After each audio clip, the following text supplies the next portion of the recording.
Hey everyone, and welcome to the channel.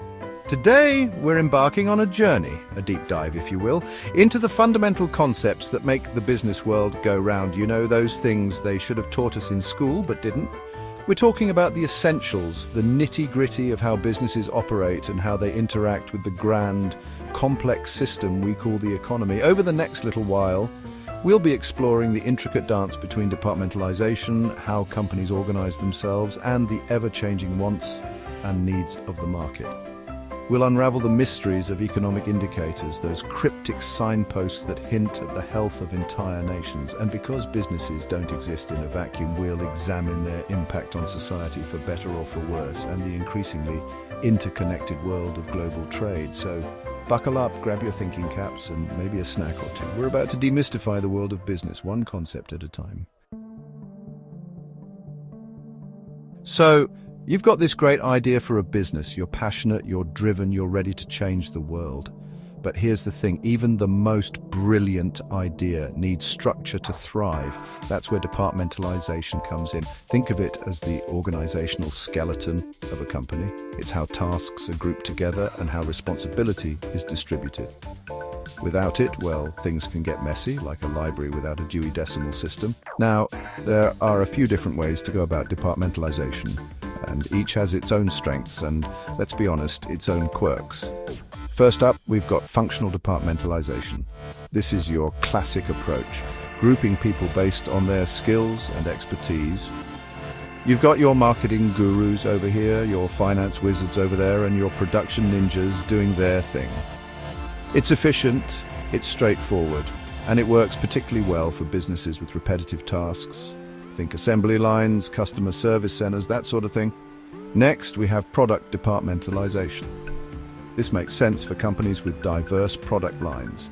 Each department focuses on a specific product or product category, from development to marketing to sales. Then there's geographical departmentalization, which is ideal for businesses with operations spread across different regions or countries.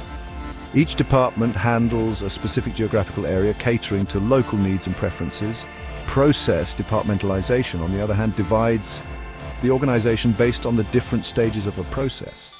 This is common in manufacturing, where you might have separate departments for raw materials, production, assembly, and quality control. And last but not least, we have customer departmentalization. This approach focuses on, you guessed it, the customer. Different departments cater to the unique needs of different customer segments. Choosing the right departmentalization approach depends on a variety of factors, like the size of the company, its industry, its overall goals. But understanding these different structures is key to understanding how businesses operate and how they streamline their efforts for maximum impact.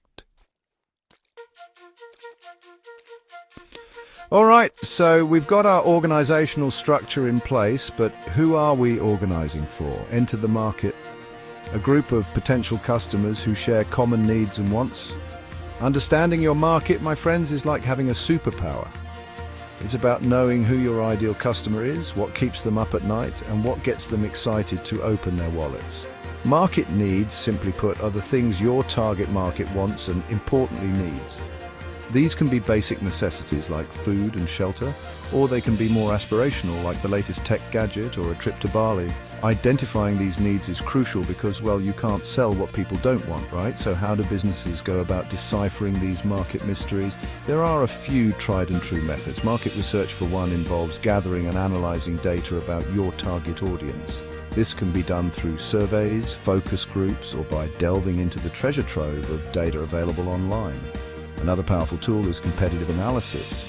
By studying your competitors, you can gain insights into what's working, what's not, and what your target market expects. Social listening is another big one. This involves monitoring social media platforms for mentions of your brand, your competitors, and relevant industry keywords.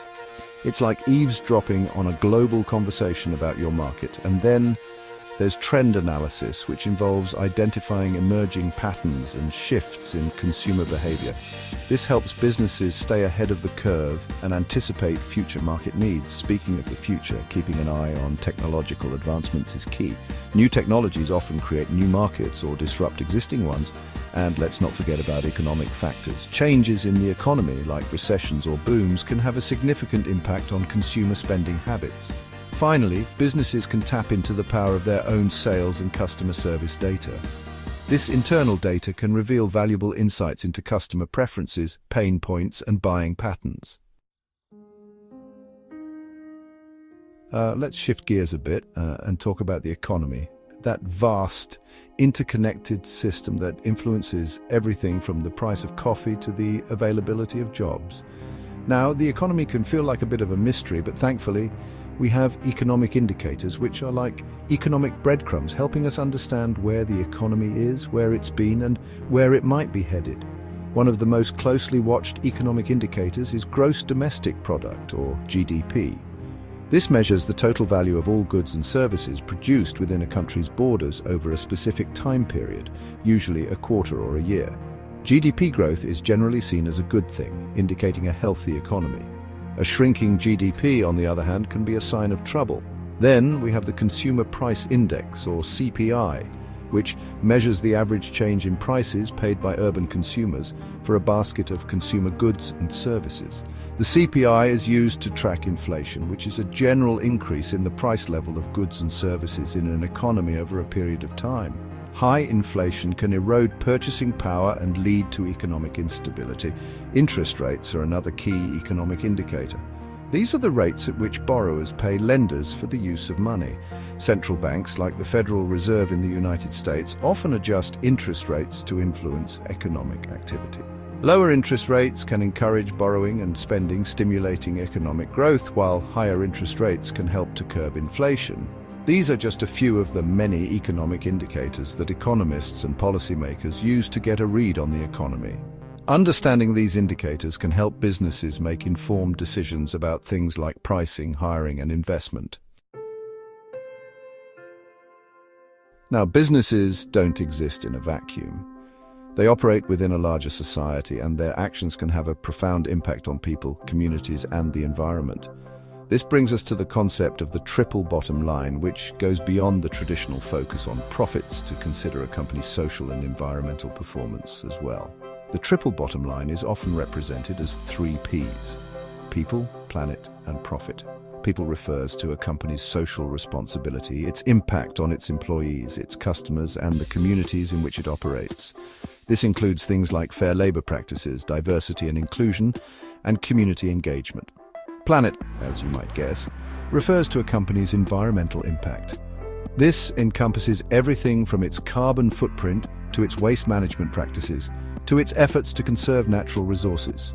In today's world, environmental sustainability is no longer just a nice-to-have, it's a business imperative. And finally, we have profit, the traditional measure of business success. But the triple bottom line reimagines profit not as the sole objective, but as one element of a more holistic definition of success. Businesses that embrace the triple bottom line are not just chasing profits. They're striving to make a positive impact on the world. They're paying their employees fair wages, they're reducing their environmental footprint, and they're giving back to their communities. Of course, businesses can also have negative impacts on society. Pollution, unethical labor practices, and misleading advertising are just a few examples. The decisions businesses make can have far-reaching consequences, and it's important for them to be mindful of their impact on all stakeholders, not just their shareholders. In today's interconnected world, business is increasingly global. Goods and services flow across borders like never before, and companies of all sizes are looking to tap into international markets. But navigating the world of global trade can be tricky. There are different rules, different customs, and of course those pesky trade barriers. Let's start with the barriers, shall we? One common trade barrier is the tariff, which is basically a tax on imported goods. Tariffs are often used to protect domestic industries from foreign competition, but they can also make imported goods more expensive for consumers. Then there are quotas, which limit the quantity of a particular good that can be imported into a country. Quotas, like tariffs, are often used to protect domestic industries, but they can also lead to shortages and higher prices. And then there are embargoes, which are complete bans on trade with a particular country. Embargoes are typically imposed for political reasons, such as in response to human rights violations or acts of aggression. Despite these barriers, businesses have several methods for entering the global marketplace. One option is exporting, which involves selling domestically produced goods to foreign buyers. Exporting is a relatively low-risk way to enter international markets, but it can be challenging to manage logistics and comply with foreign regulations. Another option is foreign direct investment, or FDI, which involves investing directly in a foreign country, such as by building a factory or acquiring a local company. FDI allows businesses greater control over their operations in foreign markets, but it also carries more risk. Joint ventures involve partnering with a foreign company to create a new entity.